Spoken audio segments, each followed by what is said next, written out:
អូខេតោះយើងចេញដំណើរទៅមើលឡានបងស្រីដែលគាត់ជាជនជាតិចិនណាពុកម៉ែបងប្អូនតោះគាត់ហៅមកឲ្យយើងគាត់ថាគាត់ចង់លក់ដូរសេរីតោះឥឡូវយើងទៅមើលទាំងអស់គ្នាថាថ្ងៃនឹងអំបិលឬក៏យ៉ាងម៉េចដែរបាទ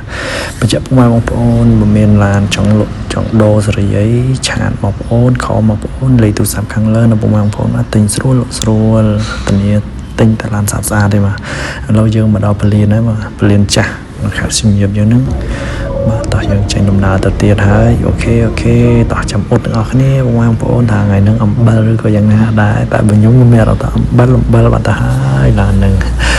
តថ្លៃយូរបងស្រីតាំងពីចុងមួយខែហើយនេះតរំគាត់ចោះដល់ប៉ុណ្្នឹង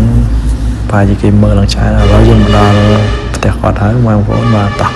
នេះគាត់បងស្រីបាទតោះយើងទៅមើលដល់គ្នាបាទនេះឡានបាទគៀ morning 06ប៉ុន្តែមើលបាទអីយ៉យសុំរត់ឲ្យបាទអរគុណអំបិល